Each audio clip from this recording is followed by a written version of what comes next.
people think it's real that we are going to see a day where AI takes over the world. Nova took the stage. That was big. There's this company called Genesis. And as a human being, you can tell an AI video. The ML model is not generating the physics. It's going to look and feel that way. They could never make another building again. They could literally become a tech company. Do you hear, though, like I hear from less the business community, more just folks that are just trying to make sense of AI, that there is this heightened sense of like people think it's real that we are going to see a day where AI takes over the world. Like that's pretty crazy. I think it's crazy. I think it's crazy. I do think it's crazy.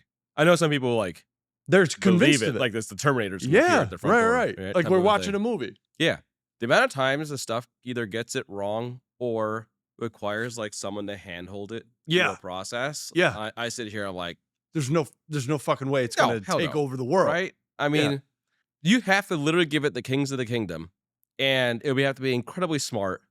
And you know what I mean? There's so many times they can get it wrong. Now, at a microcosm level, for example, giving an AI model the ability to hit start or stop on a jet engine, right? That is not a sentient being, right? But it can get wrong and lives can be lost, right? So maybe people get confused as to sort of the severity, but I think it's fair that there's some risk. I think we have a tendency to overestimate these things. I think it's human nature, right? Like I think it's even been said. But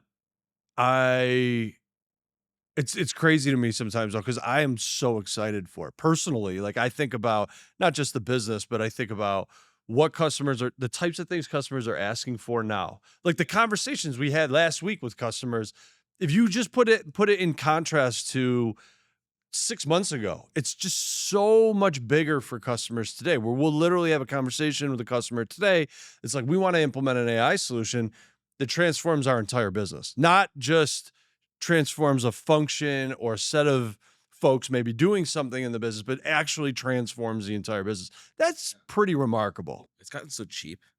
Oh, you're saying the models. You're saying the actual transaction costs. I think the desire for these systems to transform a business. Yeah. People were so nervous that it was going to be like ungodly expensive. Yeah. So like they were super like upfront, like in the beginning, they're like, oh, I want to explore the AI thing, but I don't have like hundreds of thousands of dollars to do R&D on a whatever. I always remember that, similar to being like, oh, I always want to go to cloud, but it's insecure, so I want to wait a bit. Oh, I want to do the AI thing, but it's expensive, so I'm going to wait right until someone else figures it. It's pennies, fractions of pennies on the dollar now. I quoted something for a customer the other day, and 3 weeks ago it was going to be like $300,000 a year. And 300,000 3 weeks ago, $300,000 on LLM costs. Yeah, and then 3 weeks later, because the new models come out, and new pricing models, it was $6,000 for a year. Yeah, it's like the magnitude. It's insane. Dramatically changed, right? So like, yeah, I think businesses they're going to look at things, I think, in short order, saying, hey, I have a lot of processes or like things I want to just get rid of, or have it automated in some capacity, and it's no longer a barrier to how expensive it is. It's just a matter of like, do you really care to do it or not? I totally agree with that. Are you convinced that the economics will stay how they are today? Remember, you and I were having a conversation not too long ago about our product Tailwinds.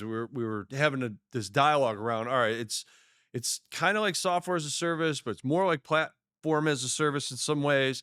And we were thinking about how our services kind of wrap around it. And we got in this dialogue around how the large language models charge more in a transactional behavior. And that's what consumers expect.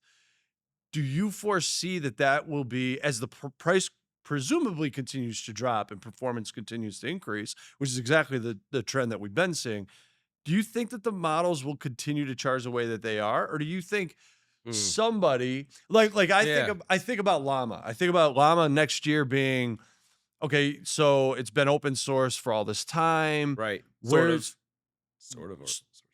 This is exactly where I'm going with it. So do you see that you're going to see disruptors, or you're going to see different players in this market start to change how the economics of AI Yeah, starts to change, and then that'll have a trickle down effect into everything. 100%. So, I'll give you like a really cheeky example.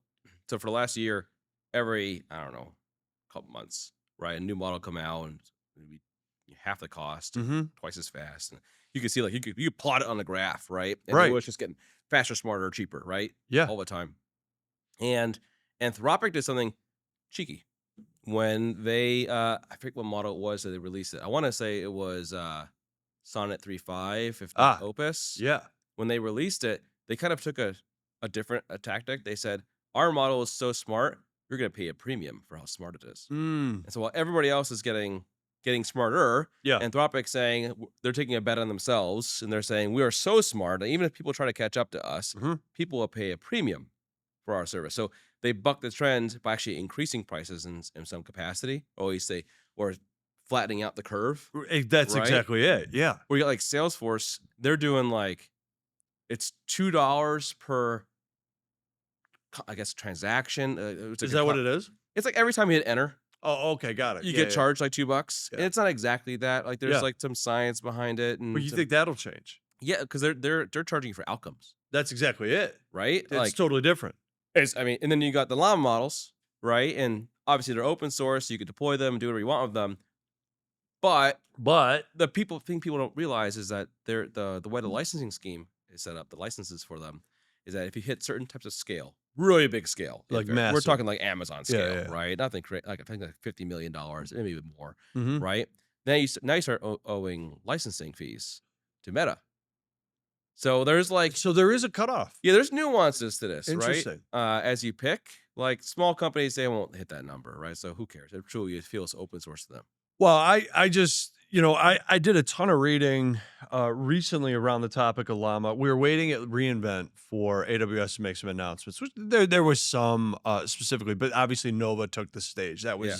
That was big for everybody. We've done a series of webinars at this point. We have this reInvent roadshow that we're doing in conjunction with AWS right now.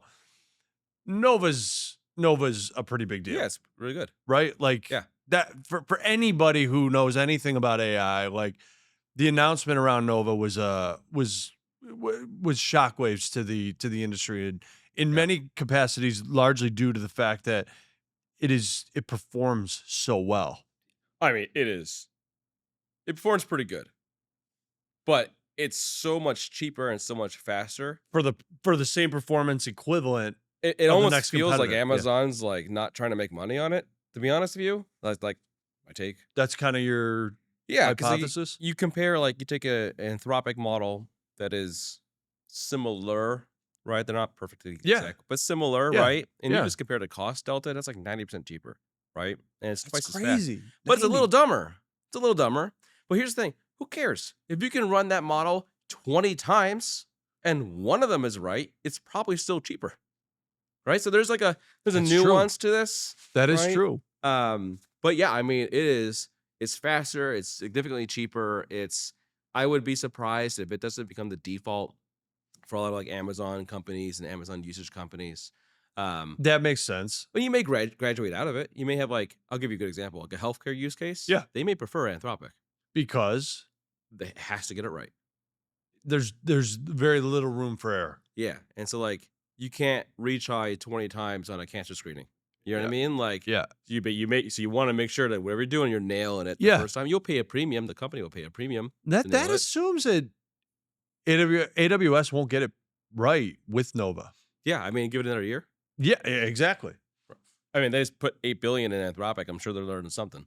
Yeah, I mean, there's no question that isn't a coincidence. Yeah, But they did a bunch of stuff though. They did obviously text, right? Text to text, normal sort of AI, LM. video. Yeah, they did video and images, and I think their text is better than the video and images. Like they're a little slow, Yeah, and but not you're so down. great. You're failing Google on this, aren't Dude, you? I love Google. All right, tell me more. Tell I me mean, it is specifically, so because good. you listen. You're fairly close to this. Google I feel just in our interactions, Google continues to draw you in on some certain things. Okay, so like, forget the technology for a moment, Okay, all right? right. Like you're saying underneath Yeah, Gemini. under the hood, right? Okay. But forget Gemini for a moment even. Yeah. Like 60-70% of the world uses Android, Okay. right? Chrome, the number one browser by a significant margin, Yep. right? Every advertising dollar somehow flows through Google, and not every, but you know what I mean? Like Yeah. so much of it, Yeah. right? They have you have Google Drive, you've got Google Docs, you right, which are direct competitors to Office. 100%. Google owns the act of content creation in some form, whether that's typing on your phone or sending an email to writing a document. They own content generation, Yep. and not just like license it, like they own it. It's on their platforms. You combine that with they also own the chip layer, just like Amazon does, right? Yeah. They Which a lot also, of people don't talk about. yeah, because that's like economies of scale problem, right? You own the That's what it chip, is. you Yeah. own the scale, Right. right? You combine those two things with this whole LLM world came from Google. So Google put out the Transformers paper, which is what ChatGPT and Mm-hmm. OpenAI was built on. Prior to 2021. Yeah, I forget the exact date. I want to say Okay. it was like 20, maybe in 2020, Okay. give or take. But Okay. Google put it out and they put it into the world, and they didn't know what they had. It felt like a Kodak moment, to be honest with you, Mm. for Google. And they put it out there, and OpenAI was the first to really just like take the bull by the horn and do a big product around it. That's where GPT-2, GPT-3 came into the world. Really? But that means That's that, the genesis. but Google then had the smarts. They had the chip layer, they had all the content generation, they got the right people in the room, right? Mm-hmm. They have every card in their favor. The only other company that's kind of like that is going to be like an Alibaba, or it's Mm. going to be like a Meta, right? In some respect, Mm-hmm. right? Like Amazon doesn't own the content generation layer. They own the chip layer, Yeah. right? Yeah. Like they don't have an Office 365 comparable. Exactly. They don't own Slack, Right. right? Right. And so when I think about like forget the model for a moment, and I just think about the underlying will they win sort of aspect of it, Mm-hmm. I feel like Google's got every card, right? Like, So wait, you're going as far as saying they're the sleeper in this whole thing. oh, 100%. Like I don't even think they're sleeper anymore. next year, 2025, 2025, right around the Google's corner. here. You're feeling like it's Google's time. If It- Google doesn't figure this out, it would be like the biggest egg on their face type of it. Imagine literally having every card in your hand and still losing the game. Right. I don't know. They have all the money in the world. Yeah, that's true. Right. They have That is very true. They just did an acqui-hire of I think it was Inflection AI, Mhm. which is one of the guys who was a part of DeepMind, and then he Mhm. left to start his own thing. They brought him back in, like, so you consider all the sort of the intangibles, right, of like what they have around them, Right. Exactly. and then you look at what they decided that they put their effort really into it over the last 6 months, and in the last like 2 months, a month, like the stuff they're putting out, ridiculous. You got the new Gemini Flash 2, Gemini 2 Flash 2 Yeah. that just came out, and it's wicked fast, incredible performance. Mm-hmm. It's got 1,000,000 token context length, Mm-hmm. right? Which is like Anthropic's 200,000 for some context here, Yeah. Right. It's 5 times more, Right. right? Nova's 300,000. It's 3 times more, right? It's so cheap. They give it away for free for the first 1,500 uses per day. Where does it fall down? Where is it not ready for game time? It's not the smartest in the room. That's still Anthropic the and issue. OpenAI still own Yeah. the smartest models in the room, Right. right? But Google's committed to releasing this. This was supposed to be their dumb fast model. Imagine when they decided to say, "Oh, I'm gonna put out my smart model," Yeah. Yeah. Exactly. right? Then Yeah. you have like they put out VO2, which is like their new video model, which competes with OpenAI Sora, which is seeing here on the screen, right? Like they're firing on all cylinders right now, But it's Google. and they haven't had their moment. And Google has a tendency to like kill things when they start them. Like there's so many companies and products they put into the market, and then they let it die 6 months later, right? So they have this like weird Yeah. will they won't they tendency to them. But man, they got all the cards right now. Talk to me about video though. You feel like they're onto something there. I think text is going to be bread and butter for the next Everybody will do 5 it. years. Yeah. What about voice to voice? I think voice, so you see it in a lot of, like, call center sort of Yeah. training scenarios, right? Like, human What about interaction. phone? Right, right, right. Call center, Oh, that's no, no, exactly. I'm thinking consumer phone. I think that Apple Intelligence was a big push for more voice to voice. Yeah. I still think it's early days. So, Google, once again, Yeah. years ago, Yeah. Google Assistant, they had this feature where I forget if you can still do it or not, but you could click a button and Google will make a phone call on your behalf Mhm. to a restaurant, Still do it. They still do it. and they'll book a thing for you. Down in South Florida, that's literally how the Right, majority of our reservations are made. It's weird, but that's how it is. And I don't think when they pick up the phone at the restaurant, I don't think that they know it's AI. right. Well, I've never received it, so so I have no Yeah, I idea. mean, that would Right, but like to your it's that point, good. voice to voice is an extension of that problem. It just makes those types of use cases easier to build and more agnostic. And so, yeah, I think there's a place there of what we're really poking at is you're poking at interactions with the world, Yeah, right? And voice is just a way to interact with the world, 100%. right? Like just a way of saying like video gets displayed on big banners in Yeah, Times Square, right? yeah. Like text to text can be hidden. Well, I listen, you built Jeff GPT in Tailwinds under Darcy, which for those that don't know is a voice to voice AI for helping our sales reps train up on how to make cold calls. Yeah. It's a very it's cold calling is an interesting thing. Because there's a science to it, but there's very much an art to it. And one of the things that I love about Jeff GPT that we built was it has so much dynamic capability. Yeah. Literally every time that you pick up the phone to call Jeff GPT, who's impersonating a potential prospect on the phone, you get a slightly different version of Jeff. And Yeah. then you can tweak the dials and you can obviously make more Jeff agitated or It may be less. good to explain for everybody else Let's what the do it. system does. Let's do it. Imagine for a moment that you're a brand new call center rep or outbound prospecting DGR thing, right? And you cut your teeth on just by meeting people, Well, this literally happened down right? in South. So Peyton, she just joined our team. She she needs to cut her teeth on meeting people, both physically and on the phone. Yeah, Right. And we got to get Peyton up to speed as fast as we can because there's so many customers out there that need to know what we do and how we do that for customers using AWS. And the more people that Peyton can talk to effectively, the better chance we have in serving more customers. right, So how do we get the problem statement was how do we get Peyton up to speed as fast as possible? Because usually right. that would take 4 to 6 months. And we don't have 4 to 6 months. No company does, right? Ultimately, Why did you build it originally? uh, What I was your passion around this? I built it for fun. It was. Yeah. No, but I think you were trying to do something. Well, Where so what's I met a customer. Oh, that was right. You yeah, yes. This is a I met great story. I met a customer who had a real problem. They have a call center Yep. and they take sort of inbound calls for customer support. So typical shit, right? But they have like a 40% churn rate on their staff, Yeah. which is also somewhat typical. When I think of call center, I don't think of like people having a lifetime career in a particular role, right? Like Right, they do exactly. it for a couple summers or a thing, and then they leave. Yes. And so they had this huge problem of like every quarter they're onboarding 40 people, Right. and it A takes lot of them people. 4 to 6 months for them to become like useful. And they have Mhm. so many products that they sell that are so many different ways to solve a problem, so many different documents to look up, so many different stuff, Yep. right? So it takes 4 to 6 months for someone to like internally understand or consume tribal knowledge and be competent, Exactly. right, in what they do. And so they came to us and they said, "Hey, we want to build a system that helps our team train."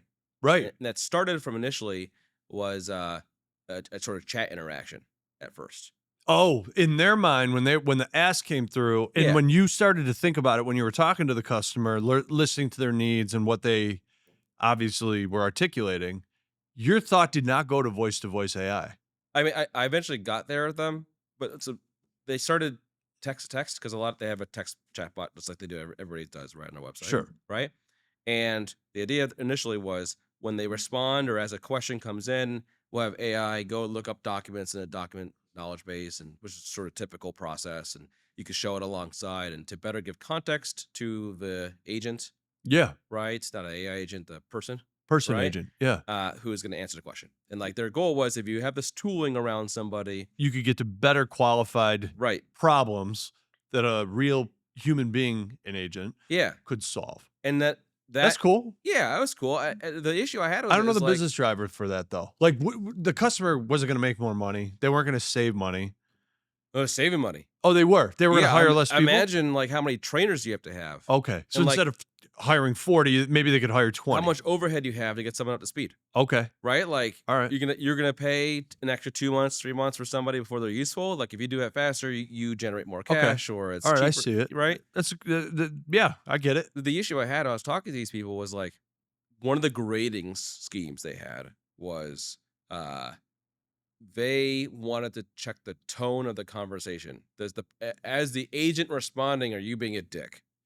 Exactly. In a right. nutshell, Right. right? Like, Right. Exactly. thanks to your question, like, I don't want to talk to you today. Yeah. I'm busy. I've had a bad day, whatever. And so the way they graded that was like sentiment analysis, typical stuff. No doubt.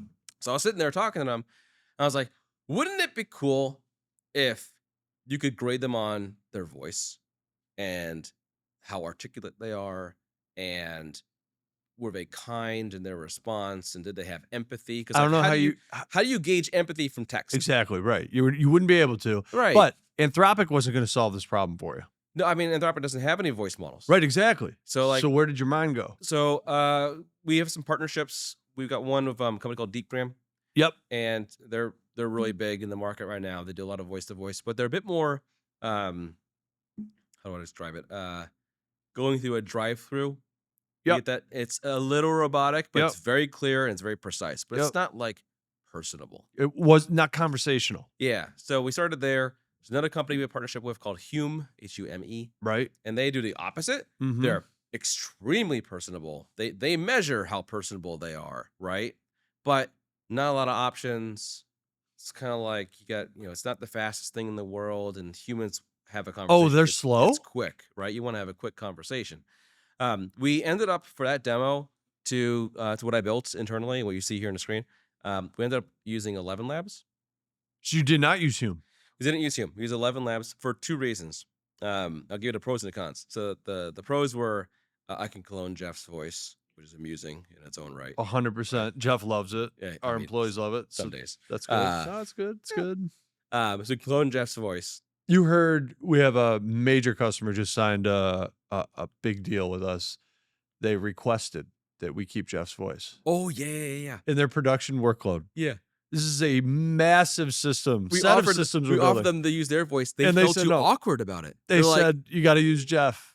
well, they were so awkward. Like, I don't know whose voice we'd even use, and It's like, how do you say? It's like, oh, we'll It's just keep Jeff's amazing. voice. Jeff is a celebrity. Yeah. Mhm. If he signs up, Jeff, if you watch this, if you sign up, you'll get paid for using your voice. He won't watch this. I I know. know Jeff well enough to know. He'll That's hear about this though. So it's gonna be like 3 pennies, Right? Exactly right. His Um, royalty. So it's fast. You can make great voices out of it. The downside, really expensive. Compared to Dgram, it's like Dgram's 70% cheaper, 70. 70% It's cheaper. way cheaper. Wow. right? So like, there's trade-offs to a lot of this. Yeah. Want to show it to you? Why is it so fast? So the models. The model. What's the model underneath us? So in this, we're using Gemini. Yep. Gemini Flash 1.5, not 2 yet. And But when still, we go to 2, it'll be even faster. It'll be even It'll be faster. smarter. It'll be like, it'll have a better conversation. and then you turned on Nova for a period of time for this. We did. It was okay in that it wasn't the snappiest back and forth. Okay. It was very passable. I don't think you'd like notice, to be honest with you. Okay. Like, as someone who's done it probably 300 times now, Yeah. like, I can notice like it's You off notice by, a like, little- 50 milliseconds. Yeah, like, yeah, that yeah. seems a little not. People Yeah. don't talk like that. Right. Exactly. So Yeah. Gemini, where it's at right now, Gemini it's good. Oh, it's great. Does it specialize in voice to voice? Okay, it's gonna be a little wild. Yeah. Let's talk about it. That's why we're here. So it's like Nova, for example, and I'll talk about Gemini. Nova, there's 5 models in the model family. There's Nova Light Pro and Micro, which are all text-to-text models. So text is one modality, Yep. right? Yep. You've got Real and then Canvas. Canvas is the image generator. Right. Real is the video generator. 2 separate modalities. Totally get it. So now you have 3 total modalities across 5 models in a family. So you got really, if you want to interact, you have to choose 3 different ways. Yeah. Okay. Google decided to be very different. From the from the As of jump, they recent, were. no, recent, Oh, recent. So in really? the new Flash Shadow release they Yep. did, all those modalities are in one model.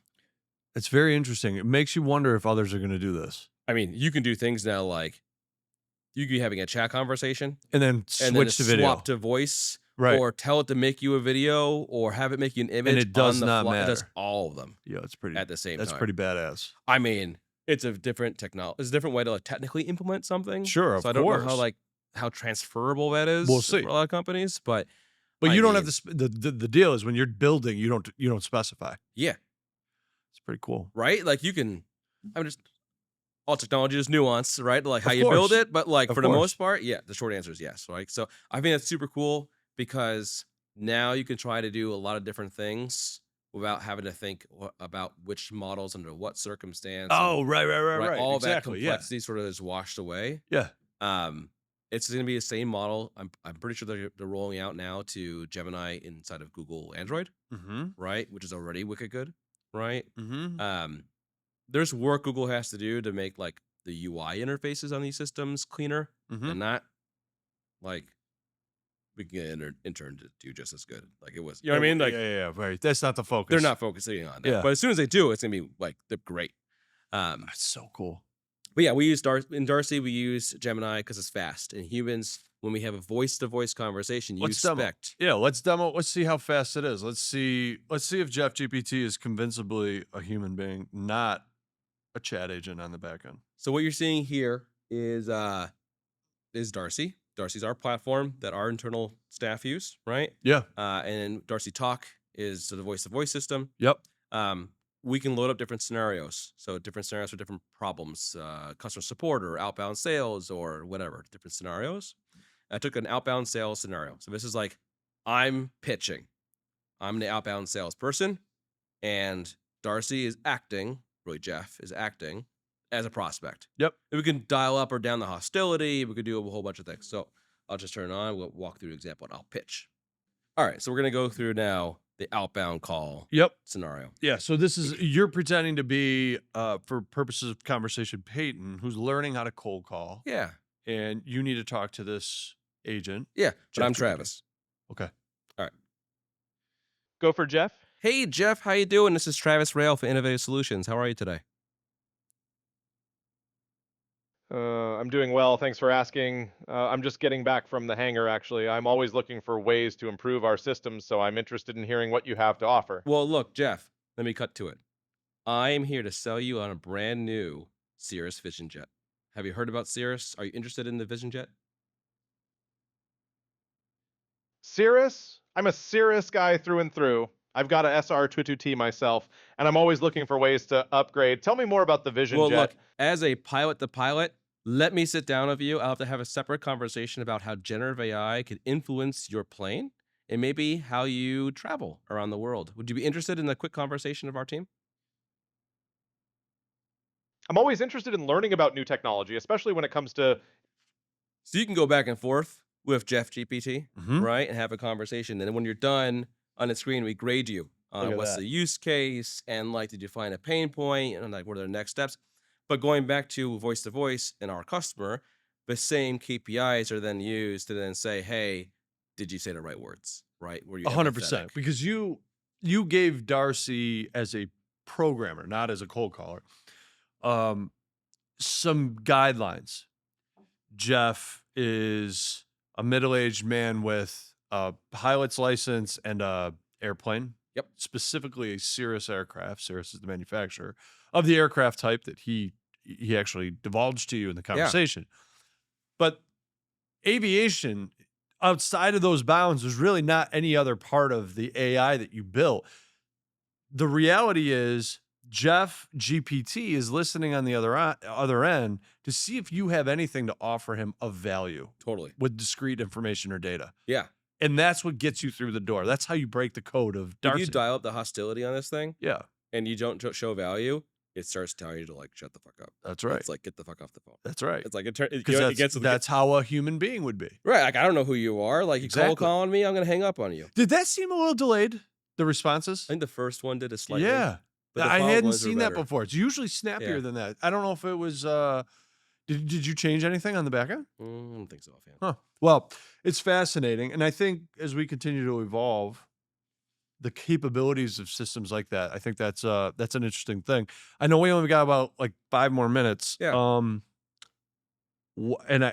want to make sure that every episode we talk about something, at least something that your mind is almost blown by, Yeah. if not blown by, in the world of AI that everybody might want to pay attention to. Right. Not necessarily going to change the world, but it is so significant. You're like, this is definitely worth paying attention to. A lot of the world today, when it comes to like image generation, video generation, they always fail when it comes to physics. Like it's like they'll show 2 people running down a field and one will start floating or just not quite move. Or they're running, but not like the right pace. You Right. expect someone to Exactly. run I think we've all downhill. seen this, and as a human being, you can tell an AI video Yeah, you're just like that seems a little because janky. the physics are off. Right. Yeah. And so there's this company called Genesis, and they're releasing this like physics engine. And what I want to show about it is the ML model is not generating the physics. It's going to look and feel that way. Okay, that's interesting. What it's doing is the ML model is trained to understand how you may leverage a physics Engine of your choice, to do a thing, right? So the engine still exists, but it takes the burden of the physics engine off of the AI model, right. and that's what Genesis does. Yeah, they are so- just a physics engine. So let me show you. Run the clip real quick,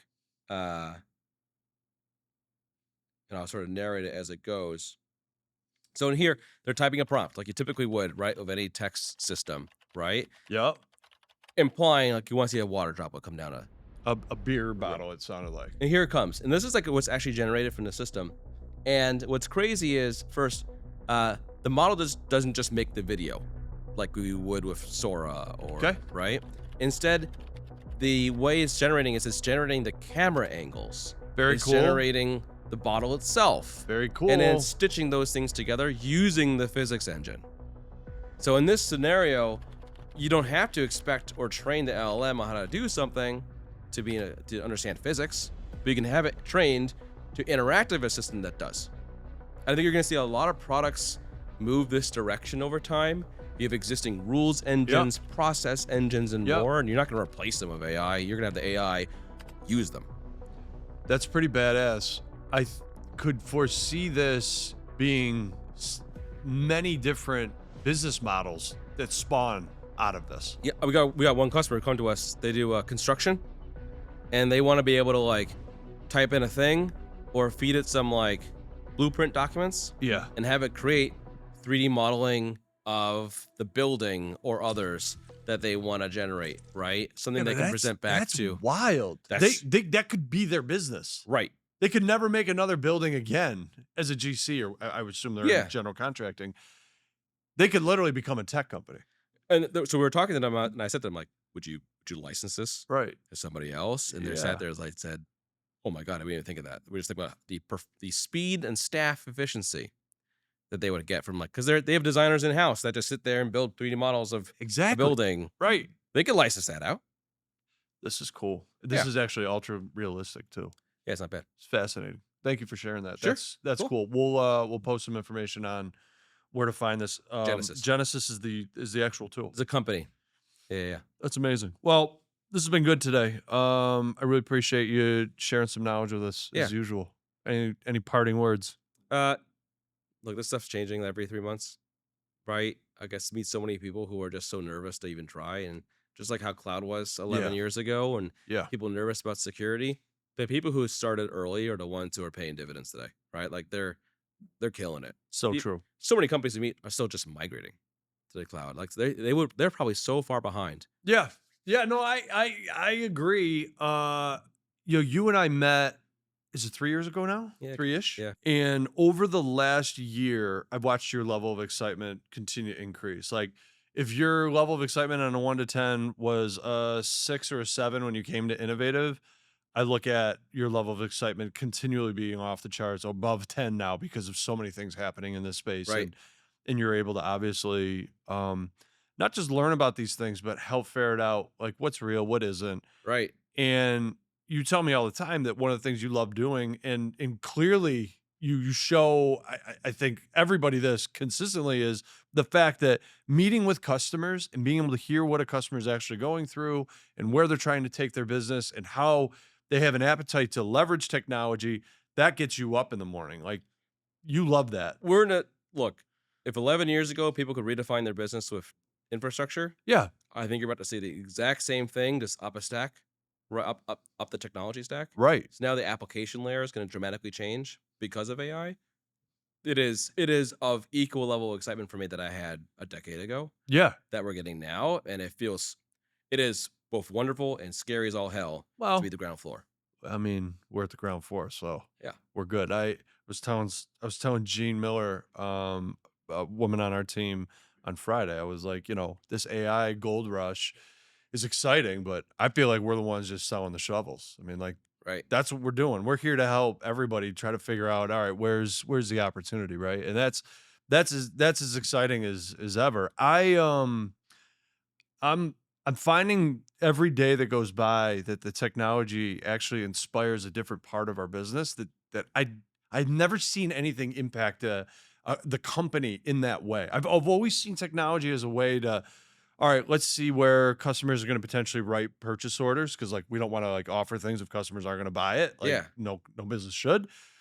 I don't think of AI that way though. I think of AI as just like this area where the customer really just doesn't know what they don't know. Right. And the biggest opportunity in front of us right now is helping them understand some of that universe in bite-sized chunks. So cool. Thanks, Trev. Appreciate it. Thanks Yeah. everybody for listening in. See you.